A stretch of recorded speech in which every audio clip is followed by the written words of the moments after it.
De Environ News TV, salut et merci d'être avec nous encore une fois pour votre cinquième numéro de Environnement et droit, cette belle émission qui aborde les questions juridiques liées à la protection de l'environnement en République démocratique du Congo. Très content de vous retrouver après plusieurs jours d'absence. Et moi-même et aussi notre consultant permanent que vous avez eu à suivre dans les trois premières émissions. Aujourd'hui, nous avons la joie de le retrouver. Avec lui, nous allons aborder deux questions d'actualité dans la protection de l'environnement. Qu'est-ce qui se passe, qu'est-ce qui s'est dit et pourquoi ça s'est dit ainsi, qu'est-ce qui doit être fait. Nous allons en parler avec lui. Ça concerne donc le moratoire sur la non-attribution des concessions forestières et aussi cette polémique récente sur l'autorisation d'abattage des espèces endémiques ou des animaux en voie de disparition.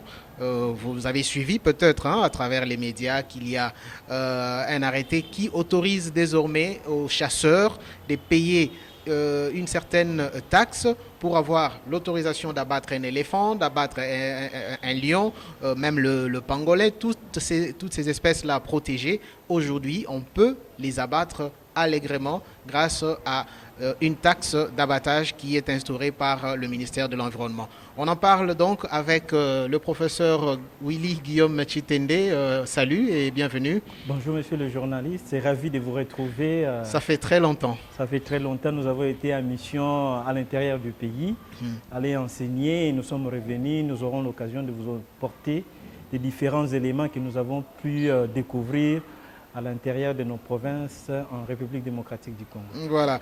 Les fidèles téléspectateurs ont constaté que vous n'étiez pas là parce qu'il y en a qui nous posaient déjà des questions. Mais est-ce que le professeur ne vient plus à l'émission? Pourquoi on leur avait dit le professeur sera là? Et vous voici aujourd'hui, même si après un moment vous allez encore peut-être ne pas être avec nous, mais nous savons que vous êtes là avec nous pour échanger sur ces questions qui tiennent à cœur tous ceux qui protègent ou qui se battent pour la protection de l'environnement. Alors avant d'entrer dans ce sujet dont j'ai peu rappelé, la controverse autour du moratoire sur les concessions forestières et la polémique sur l'abattage des animaux, on va aborder ça tout de suite, mais parlons d'abord de ce voyage à l'intérieur du pays. C'était précisément à Kolwezi, dans la province du Lualaba. C'était à quelle occasion et comment les choses se sont passées là-bas? Alors la nouvelle la plus intéressante, c'est d'annoncer que l'université d'Kolwezi a accepté de collaborer avec nous. Donc nous avons été choisis et on nous a attribué une charge horaire dans cette université-là qui monte en puissance. Et nous allons enseigner les droits. Droit public et l'initiation à la recherche scientifique. Et nous avons d'autres missions que l'université nous a confiées par rapport aux droits de l'environnement, comme je n'avais pas cessé de le dire dans votre émission, où l'université a accepté, certainement avec l'accord des ministres et des tutelles, d'ouvrir un master en droit de l'environnement et de développement durable. Donc aujourd'hui, en RDC, quelqu'un qui veut se spécialiser dans le droit de l'environnement peut payer son billet, aller à Kolwezi et là, après quelques temps, il devient spécialiste en droit de l'environnement. Disons que d'ici l'année prochaine ou l'année d'après, l'université est en train d'investir dans un processus, en effet, de mettre en place pour une première en République démocratique du Congo, un master où nous allons former les juristes spécialisés uniquement en droit de l'environnement congolais, africain et international. Donc, le processus, dès qu'il sera terminé, de toutes les façons, vous aurez la primeur d'être informé et de venir nous accompagner dans cette grande mission noble qui consistera à former des futurs magistrats, des futurs avocats, des futurs juristes spécialisés dans différents domaines de droit de l'environnement. Nous serons très heureux de vous accompagner dans cette mission-là, mais dites-nous quelque chose sur la conférence à laquelle vous avez pris part. Elle a porté sur quoi et quelles sont peut-être les retombées pour la RDC, parce que c'était une conférence internationale. Oui.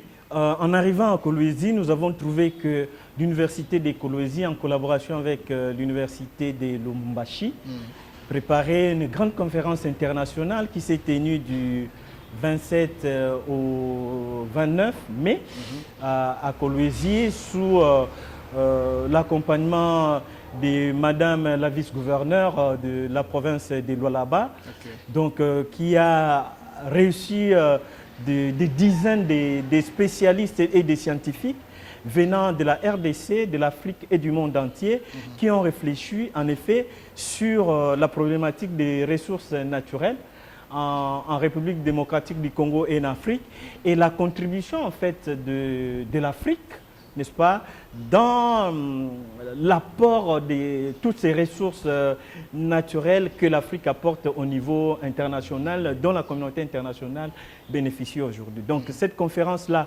a connu des interventions de recteurs de l'université de Lubumbashi, des professeurs de la faculté d'agronomie de Lubumbashi, des professeurs de la Polytechnique à l'université de Kolwezi, des juristes que nous étions.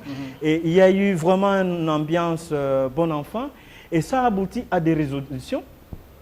Et l'une des résolutions aussi importantes était en effet de demander aux autorités politiques de ces pays, même au niveau provincial ou national, de collaborer avec les scientifiques.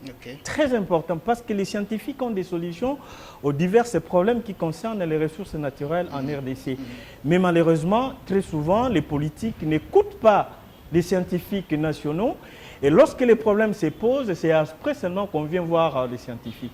Donc les scientifiques ont demandé à ce qu'ils soient écoutés, qu'ils puissent collaborer avec les gouvernants politiques en vue d'apporter les différentes solutions, parce que dans tous les domaines, on a vu que nous avons des scientifiques en mesure de répondre aux besoins du politique dans la gestion et dans la programmation en vue de répondre aux besoins de la population. Voilà globalement ce qu'il y a eu. Il y a eu toutes ces interventions qui ont été, qui a poussé la science à démontrer de quoi elle était capable pour répondre aux besoins de la population. Il faut aussi noter que dans cette conférence, il y a eu quand même la participation non seulement des scientifiques, mais de grandes personnalités économiques de notre pays qui sont venus intervenir pour nous parler, par exemple, du barrage qui est en train d'être monté au niveau du Haut-Katanga et du Lualaba, qui va donner de l'énergie propre, comme on l'appelle, à la population et aux besoins des industries au niveau local. Donc, nous avons été ravis de participer à cette conférence et à tout l'apport scientifique qui s'est pu apporter au niveau local et national. D'ailleurs, pour terminer, les résolutions ont été remises au niveau de la province à la vice-gouverneure de la province, et par la suite, la délégation a apporté ça au niveau du gouvernement central à Kinshasa. La vice-gouverneure du Lualaba actuellement, c'est Madame Masuka Fifi. Exactement. C'est elle qui est chargée de porter toutes ces résolutions au niveau du gouvernement central pour qu'elles soient prises en compte. Exactement. Nous espérons qu'elle l'a déjà fait ou qu'elle va le faire très vite pour que ça permette au pays de se doter d'un très bon programme sur la protection de l'environnement particulièrement, parce que c'est ce qui nous intéresse, mais de manière globale sur tout ce qui concerne la gestion et la programmation administrative de notre pays. Voilà d'ailleurs que ça tombe bien.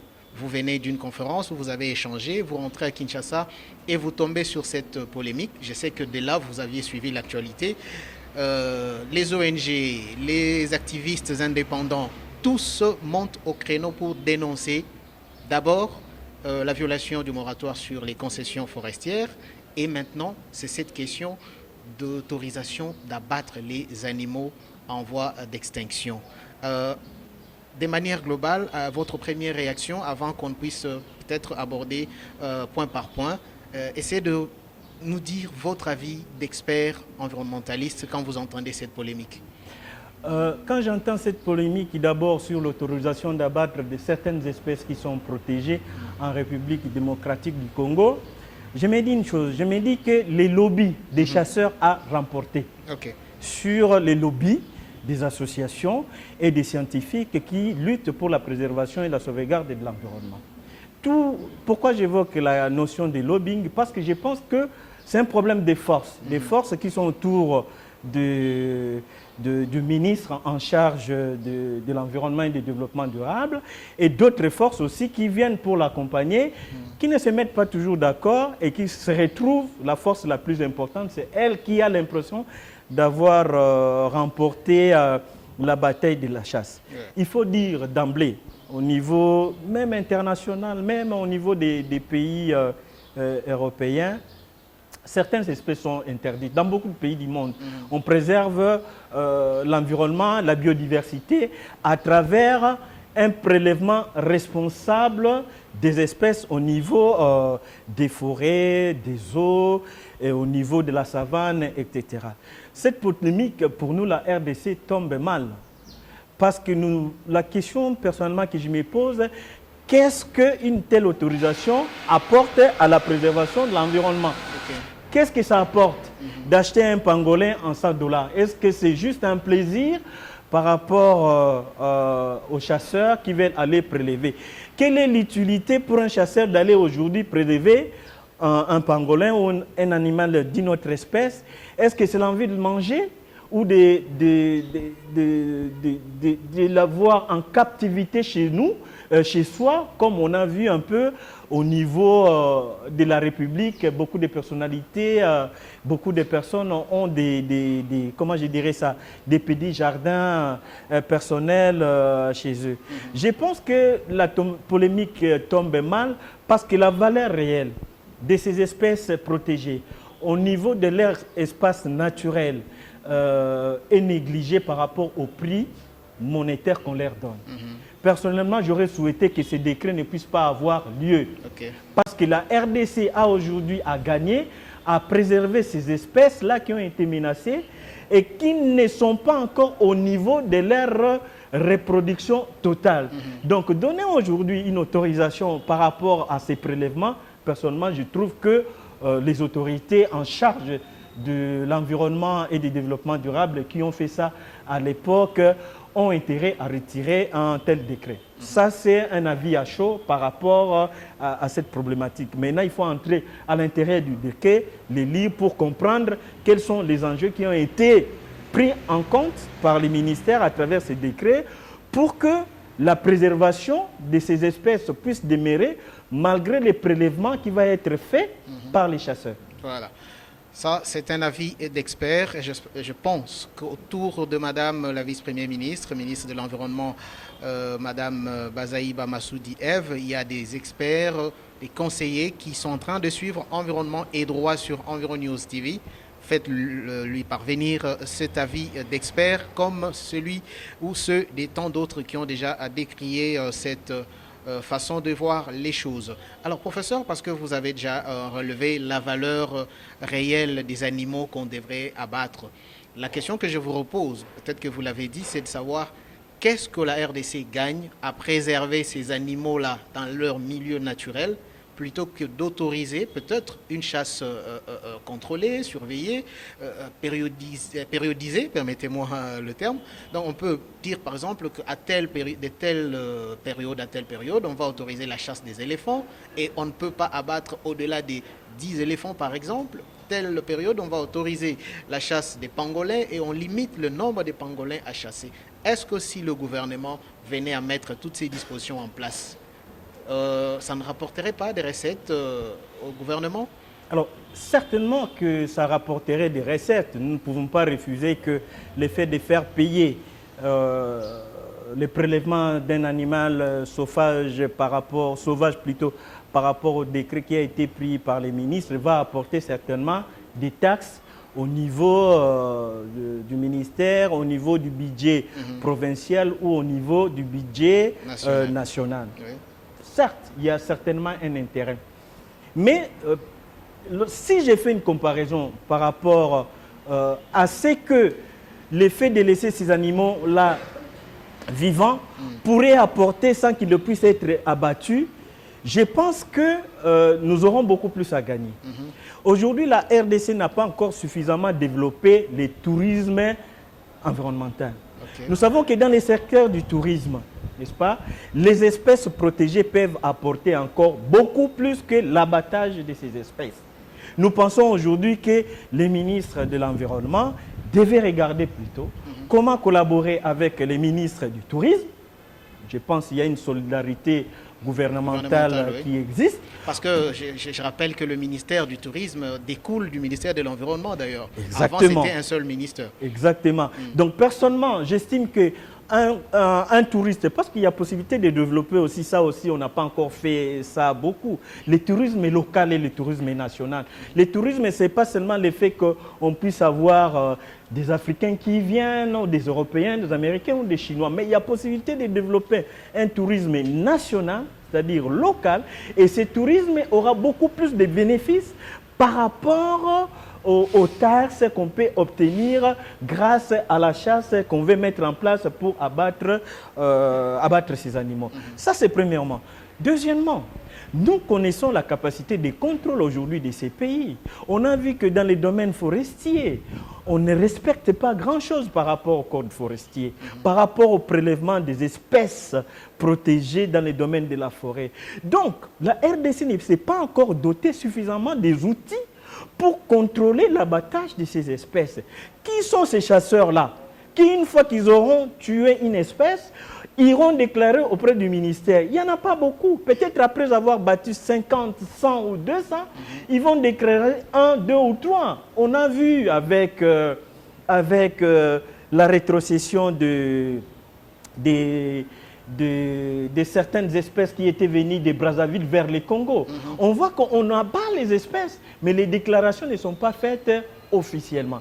Donc, à l'heure actuelle, j'estime personnellement pour ces deux raisons-là, minimum, que les décrets-là on devrait surseoir à ces décrets-là de prélèvement, le temps que les pays se dotent des moyens de contrôle suffisants pour être sûr que les espèces prélevées seront les espèces déclarées et les taxes vont entrer dans les budgets nationaux ou dans les budgets provinciaux. Mais jusqu'à présent, je ne suis pas encore convaincu de l'efficacité de ces décrets qui a été pris par le gouvernement précédent. Très bien, ça c'est l'avis d'un expert et je pense que ça touche les sensibilités de ceux qui tiennent vraiment à la protection de ces espèces dans leur milieu naturel. Et notre expert sur ce plateau vient de démontrer qu'il y a plus de bénéfices en les protégeant qu'en autorisant leur abattage pour se faire vite de l'argent. Et peut-être que cet argent ne sera même pas bien canalisé dans le trésor public. Tant mieux laisser ces espèces là où ils sont et organiser un tourisme environnemental qui va beaucoup plus rapporter de revenus que d'autoriser l'abattage. Alors, vous êtes expert en droit environnemental et vous défendez donc les espèces en voie de disparition, tout comme d'autres ONG et ces mouvements des jeunes qui sont en train de rédiger des mémorandums pour aller déposer au niveau de la vice-primature en charge de l'environnement. Vous soutenez telle démarche ou vous pensez qu'il suffit que la dame vice-première ministre prenne une décision en tant que responsable pour que ces décrets soient mis de côté et que ces espèces reposent encore en paix? Je pense que c'est de la bonne guerre, hein, comme on a l'habitude de le dire.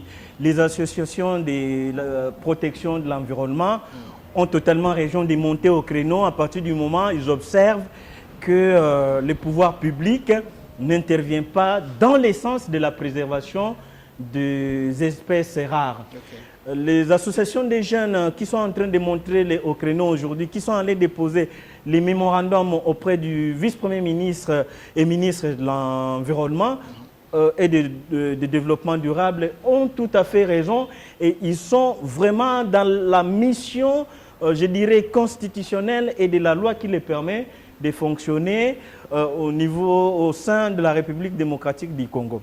Donc, défendre un décret, une loi dont ils estiment un décret dont ils estiment que ça a été mal pris par une autorité gouvernementale, c'est de leur droit. Ils ont le droit de le faire et de le faire savoir. Et tout ça, c'est pour dire aux ministres, ils ne sont pas libres de faire ce qu'ils veulent, alors que la population observe ce qu'ils font et tout ce qu'ils doivent faire, ça doit être dans l'intérêt de ces populations-là. Donc les ONG des jeunes et les autres qui protestent contre la décision prise par les gouvernements passés par rapport à ces prélèvements ont tout à fait raison. Nous pouvons certainement les soutenir à travers les moments qui sont allés déposer. Il faudrait que les ministres actuels, les gouvernements actuels, puissent écouter ces sons des cloches, puissent analyser leur mémorandum, afin de comprendre, peut-être avec l'apport des autres experts, des autres associations, même de l'administration. Parce qu'au niveau de l'administration, nous avons des experts en cette matière. Puisse y avoir une discussion qui va aboutir au maintien ou non de ces décrets qui a été pris par les gouvernements précédents. Donc, personnellement, je soutiens, étant moi-même quelqu'un de la société civile, je soutiens la démarche des ONG de la société civile de l'environnement d'aller demander enfin qu'il puisse y avoir une remise en cause de ces décrets, voire une renégociation d'un décret. C'est une décision administrative. Donc, on peut s'y opposer et demander son examen et que le gouvernement actuel puisse au moins attendre son décret. Surtout qu'il est démontré que la RDC peut gagner beaucoup plus, n'est-ce pas, en préservant ces espèces, en développant le tourisme, comme on venait de le dire, en ayant beaucoup plus d'argent de ces côtés-là que du côté des espèces qui sont menacées. D'ailleurs, j'ai rebondi à une autre sous-question que vous avez évoquée tout à l'heure. Par rapport à d'autres pays qui réglementent la chasse en fait. Si la chasse est réglementée, ce n'est pas pour rien que certains pays ont réglementé. Or, dans la situation de la réglementation de chasse dans notre pays, on n'a pas encore entendu qu'il y a débordement des espèces dans nos différentes forêts. Okay. Donc, à partir du moment où il n'y a pas de débordement des différentes espèces dont les décrets autorisent les prélèvements, je pense qu'il y a une question à se poser. Donc, je pense qu'à l'heure actuelle, la réglementation de la chasse, oui, mais pour quelle espèce qui déborde aujourd'hui en République démocratique du Congo? Il n'y en a pas assez d'espèces où on pense qu'ils sont en train de détruire les habitations des populations riveraines, de manger ou de détruire les cultures. Etc. Ça, on n'a pas encore vu en République démocratique du Congo. Donc, c'est une troisième raison qui fait que les prélèvements par ces décrets-là, comme indiqué, ne doivent pas facilement aussi passer par rapport au lobby des chasseurs. Très bien. Le ministre sortant de l'Environnement qui a signé cet arrêté n'a fait qu'actualiser un autre arrêté interministériel qui existait depuis 2006. Je pense qu'un bon juriste, il s'est dit, mais cet arrêté est en train de souffrir et chômer comme ça. Pourquoi ne pas l'actualiser, juste revoir un peu à la hausse les taux qui étaient fixés? Parce que dans l'arrêté de 2006, là, on parlait de 30 000 francs, de 1 million de francs congolais. Mais lui, maintenant, il a ramené jusqu'à 2 millions, 2 500 000 pour abattre tel ou tel autre animal. Mais en tant que juriste, nous pensons qu'il sait sur base de quoi il a accepté de co-signer cet arrêté avec son collègue des finances. Nous espérons aussi qu'avec cette lutte des ONG et de tous les autres activistes, on va trouver un terrain d'entente pour continuer à protéger ces espèces qui doivent continuer à vivre dans notre forêt pour que ça attire davantage les touristes. Alors, professeur, on passe à cet autre aspect. C'était celui donc de moratoire sur les conservations, plutôt les concessions forestières. Ça fait plus de 20 ans, ou près de 20 ans, parce que ça date de 2002, ce moratoire. Et jusqu'aujourd'hui, on ne parle que du moratoire. On va continuer avec ce moratoire jusqu'à quand? Qu'est-ce que ça fait gagner à la RDC de continuer à conserver ces forêts alors que d'autres pays attribuent des concessions forestières aux exploitants et ça ramène des ressources à l'État congolais ou plutôt à l'État de ces pays-là. Les gouvernements se font de l'argent avec leurs forêts, mais nous, nos forêts sont là, on les regarde comme ça, mais on ne gagne rien avec.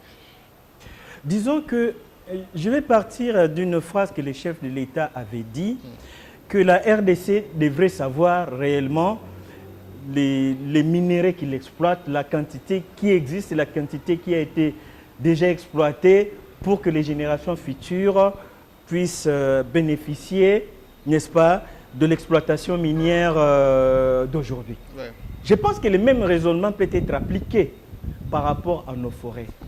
Qu'est-ce que la RDC gagne de l'exploitation de nos bois rares au niveau national? J'ai essayé un peu de sillonner la République dans les 2 derniers mois. J'ai vu la quantité de bois qui sortent de ces pays, c'est ahurissant, n'est-ce pas? Et que cette quantité de bois qui sortent d'un pays peut suffire à elle seule, n'est-ce pas, à aider au budget national. Mais lorsqu'on regarde les budgets nationaux congolais, qui ne dépassent pas à peine 6 milliards de dollars, alors que l'exploitation du bois elle-même dépasse de loin, l'exploitation du bois congolais dépasse de loin les budgets nationaux par rapport à l'entreprise qui les font, il y a lieu de se poser des questions. Nous ne sommes pas contre, n'est-ce pas, la politique gouvernementale, de vouloir augmenter ses ressources financières en vue de disposer d'un bon budget. Mais on ne peut pas, avec les mêmes politiques qui ont été menées depuis l'indépendance jusqu'à aujourd'hui, n'est-ce pas, donner nos forêts de la même manière aux exploitants d'aujourd'hui. Il nous faut une réflexion profonde.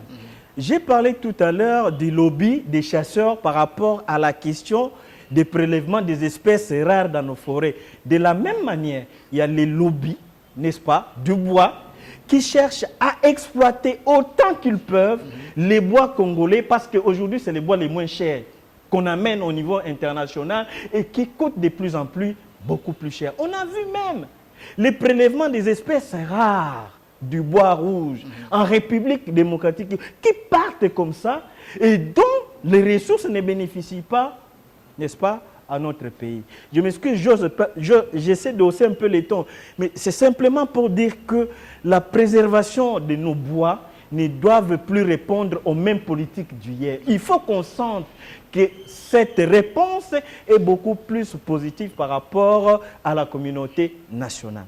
Les moratoires qui existent depuis 2016, a-t-il été évalué? Quelles sont les retombées que ça a apporté à la RDC d'observer et de disposer de ces moratoires? Quelles sont les chances qu'il y a pour la RDC aujourd'hui d'enlever ces moratoires et d'ouvrir l'exploitation de la forêt à tout va? Ce sont là des questions auxquelles le ministre devrait répondre. Nous dire par rapport aux associations de la société civile qui posent des questions.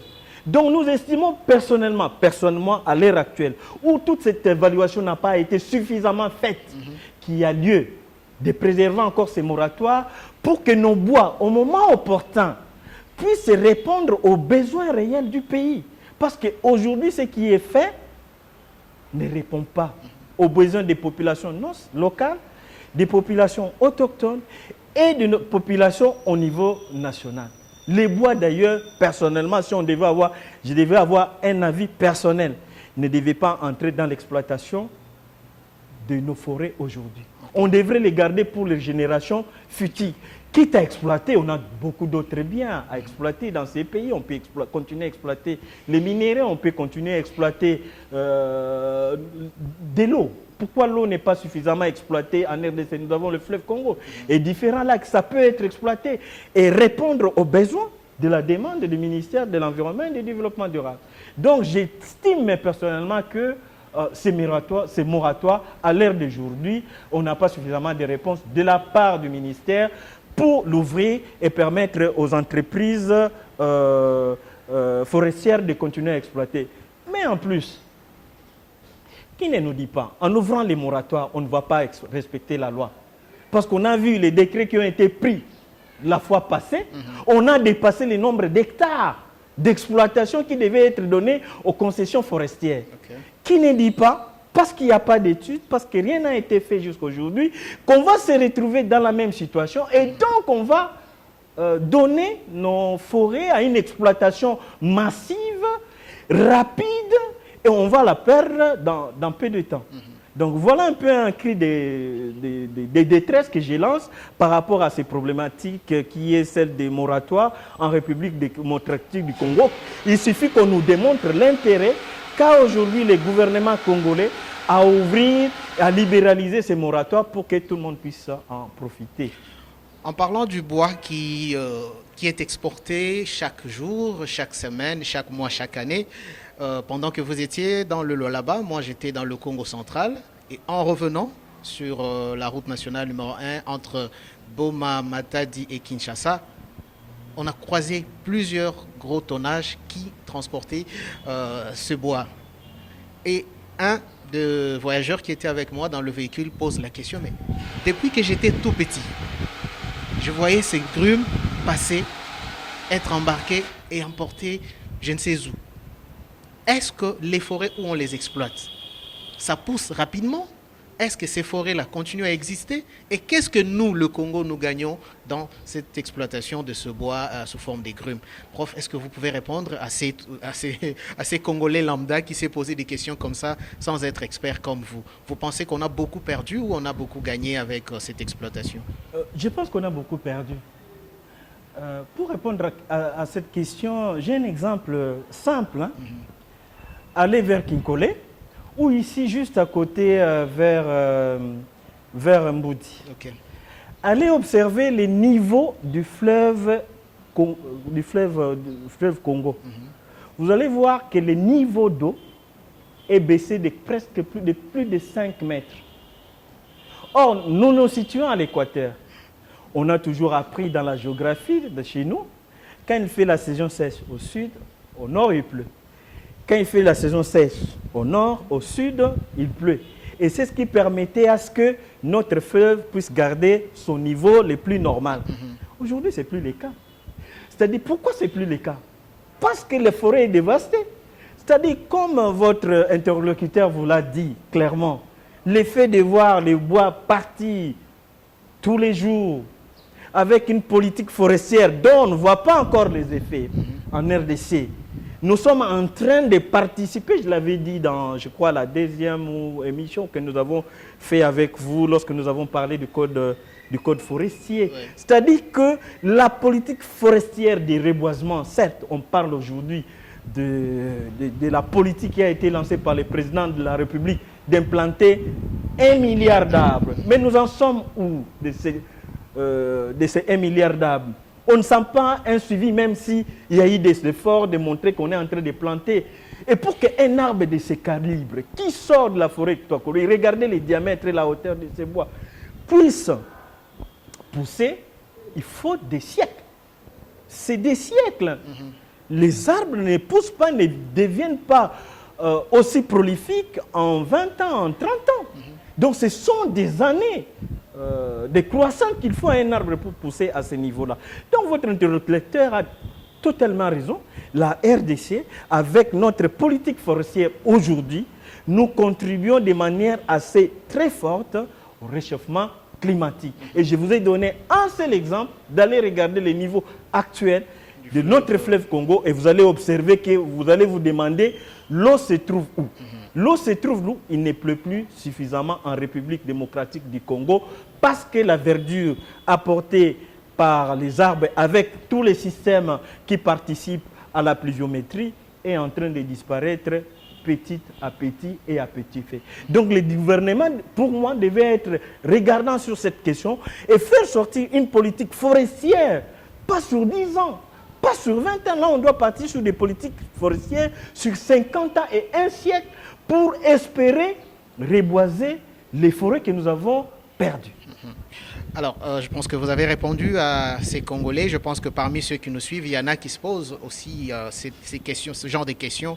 On voit tous les jours les bois partir. Qu'est-ce qu'on en gagne? Qu'est-ce qu'on en perd? Vous venez d'être fixé par notre expert. Je rappelle qu'il est le professeur Willy Guillaume Chitenda Wampinda. Il est expert en droit de l'environnement. C'est notre invité permanent, bien qu'il y a des moments où il s'éclipse un peu, mais ce n'est pas qu'il nous abandonne. Il est appelé à d'autres occupations, à d'autres charges, toujours dans le cadre d'amélioration de la politique environnementale dans notre pays, particulièrement en ce qui concerne la protection de la faune et de la flore. Et d'ailleurs, vous allez remarquer qu'après cette émission que nous sommes en train d'enregistrer maintenant là, il va être encore un peu absent parce qu'il a d'autres charges auxquelles il doit répondre et il reviendra vers nous. Nous allons continuer à bénéficier de son expertise pour que nous soyons tous fixés sur l'importance de la protection de l'environnement. Professeur, vous venez de le dire tout à l'heure dans vos propos. Le ministre qui a autorisé ou qui a accordé ces concessions forestières a dépassé les limites.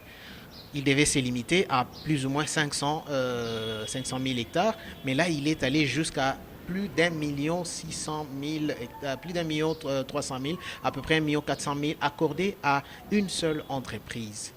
Que faut-il faire? Parce que la loi ne le sanctionne pas directement. Quand on parcourt cette loi sur la protection de la forêt, il n'y a pas une disposition qui dit si un ministre pose tel acte, voici la sanction qu'il encourt. Que faire en votre qualité d'expert en droit de l'environnement? Non, je ne souhaite pas entrer vraiment dans ces débats parce que ce n'est pas de ma responsabilité de savoir si les ministres a commis une faute administrative parce qu'on est là complètement dans une situation de responsabilité administrative par rapport aux tâches qui lui sont confiées par la loi et par rapport aux dispositions du code qui dit que lorsqu'on donne une concession forestière, on reste dans les 500 000 hectares et pas plus. Là, on constate qu'il y a eu dépassement. La faute est à qui? Est-ce qu'il y a eu une mesure interne au sein du gouvernement? Parce que ça aussi, on ne le dit pas. Voilà. On voit directement les ministres tout seuls. Mais je pense qu'il y a une collégialité des décisions qui sont prises au niveau du gouvernement.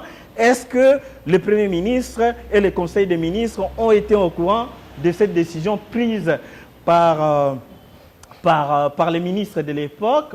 Ça, je ne peux pas le savoir. Je ne suis pas dans cette cuisine. La seule problématique, je pense, pour nous qui sommes de la société civile, c'est de demander simplement à ce que la société civile fasse pression pour qu'un tel décret qui a violé, si ça s'est démontré, la loi sur l'octroi des concessions forestières puisse être révisée. C'est aussi simple que ça, c'est-à-dire puisse être révisée. Donc, il y a possibilité pour les associations d'attaquer une telle décision auprès du juge administratif pour que ce dernier dise oui ou non. Est-ce que les ministres étaient restés dans le respect de la loi ou ne l'étaient pas restés? Et ça doit être une décision plutôt judiciaire du juge administratif qui doit départager les associations de la société civile qui protestent contre les décrets et certainement les ministres qui doivent se défendre pour dire dans quelles conditions cette décision a été prise. Est-ce que c'était exceptionnel, c'est-à-dire par décision du Conseil des ministres, du Premier ministre? Ça, ce sont des éléments que nous ne disposons pas et que nous pensons éventuellement il faut des explications claires et nettes de la part de la collégialité de la part du ministre pour que les sociétés civiles puissent être informées et la population nationale. Voilà, nous tendons vers la fin de cette émission Environnement et droit. Mesdames, Messieurs, merci d'être toujours là avec nous pour suivre notre expert avec tous ces conseils qu'il est en train de prodiguer à nos gouvernants afin que l'environnement soit très bien protégé. D'ailleurs, il y a une loi en gestation, je crois, à l'Assemblée nationale sur une nouvelle politique environnementale. Je ne sais pas, est-ce que vous avez essayé de prendre connaissance de cela? Est-ce qu'on a tenu compte de vous, scientifiques, pour essayer d'étoffer cette loi pour que lorsqu'elle sera votée, promulguée, qu'elle ne pose plus de problèmes, comme on est en train de connaître d'autres problèmes avec les anciennes lois que nous avons? Personnellement, je n'ai pas été sollicité, donc je ne suis pas au courant. Certainement qu'il y a d'autres scientifiques, peut-être, qui ont été consultés par les ministres de l'Environnement et du Développement durable. Certainement, parce que je pense qu'autour de la Madame Vice-Première ministre, il y a certainement des scientifiques aguerris qui l'aident à travers des conseils bien aboutis pour faire un projet de loi. Mais ce que je pourrais dire de plus, c'est aussi l'occasion, des moments comme ça de proposition de loi, c'est aussi le moment pour Madame la ministre de consulter aussi la société civile. Okay. Parce que la société civile, c'est souvent elle qui est proche des terrains, c'est elle qui sait certainement ce qui se passe. C'est la sentinelle, vous voulez dire. Voilà, la sentinelle de l'environnement, de la biodiversité et de tout ce que nous pouvons avoir. Donc, moi, je pense plutôt que la nouvelle gouvernance de la Madame la vice-ministre devrait être celle aussi, voilà, d'aller vers ces associations-là de la société civile qui s'intéressent sur les questions d'environnement, pour les écouter, avoir leur avis, parce que les avis, ce ne sont pas obligatoire, elle n'est pas obligée de les suivre, mais ça peut toujours lui apporter des éléments par rapport au conseil des scientifiques qu'elle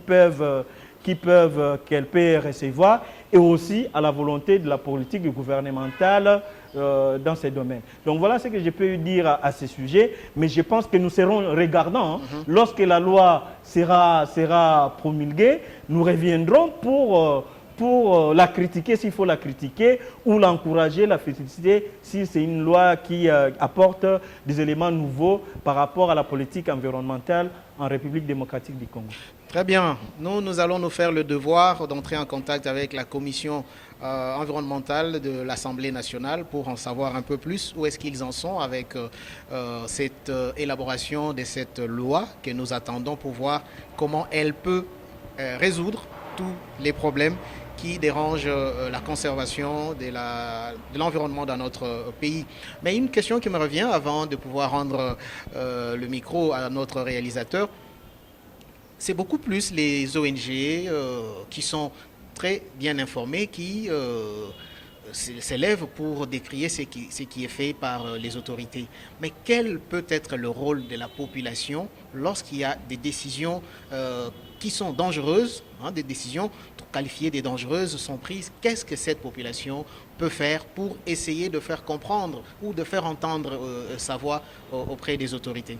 Alors, c'est difficile de répondre à vos questions en disant que les décisions prises par nos gouvernants, disons, sont des décisions dangereuses.